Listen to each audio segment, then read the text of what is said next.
chẳng chương chun sầm nua tham tiết từ căn để kêu in chân ni bạn để kêu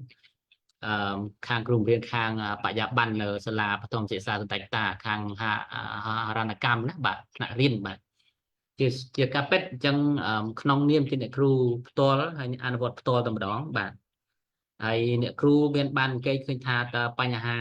ประชมเจษฎาเนี่ยนะเตี่ยตรงจมูกจะซ้อมเตี่ยเจนเดอร์หรือมวยก็ปะยะบันบานของคณะเรียนทางสลาเรียนนั่นนะแต่เนี่ยครูบานสังเกตเคยยังมันประแถมทิศหลายนึงให้ส่งสนุบทบเตี่ยตรงอยู่ปัญหาตึกอ้อได้เนี่ยครูบานเกตเคยแต่ตาปัญหาตึกอ้อเนี่ยบานชี้อันตุโปละไว้คลาบะตะเลละตะพอศีรษะบอดสักบะชีวิตเสคือซาได้เงยลงครัวhai nâng sát để mình việc phiệp bạn trong sông chun để kêu pram ti phong đại bạn sông run chân cha là phụ ở con sầm nạp sầm nuôi là phụ trang tránh nhóm sông chụp điệp xua chỉ thay mà đón tiết cha tránh non niêm nhóm ở chỉ kêu bằng riêng to chỉ môi nâng sát ở nhóm sang cây thơi tha biên pan ha phải cho môi chùm nuốn tránh phiệp chặt đáy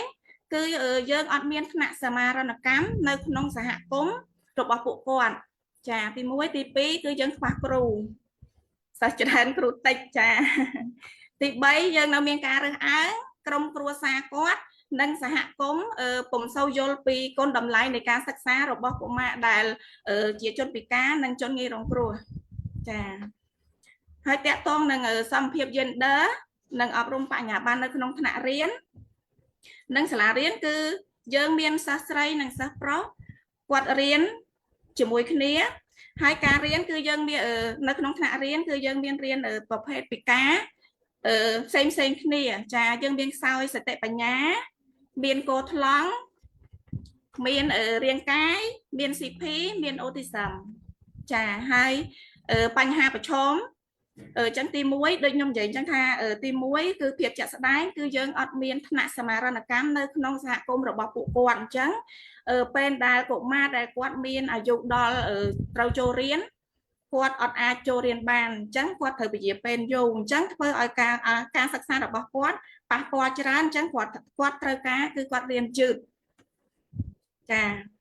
ជាពិសេសគឺកុមារដែលគាត់មានពិការភាពនិងជនងាយរងគ្រោះហើយទី2ការខ្វះគ្រូអញ្ចឹងយើងមានសិស្សមួយចំនួនទៀតដែលគាត់កំពុងតែរងចាំតែយើងត្រូវធ្វើការទៅតាមតម្រូវការរបស់ក្រសួងអញ្ចឹងតម្រូវការរបស់ក្រសួងគឺតម្រូវការគឺមានសិស្ស7នាក់និងគ្រូ2នាក់ក្នុងមួយថ្នាក់ចាទី3ក្រុមគ្រួសារនិងសហគមន៍ពួកគាត់មិនសូវឲ្យតម្លៃទៅលើកុមារនិងជនងាយរងគ្រោះអញ្ចឹងគាត់យល់ឃើញថាកូនគាត់ពិការ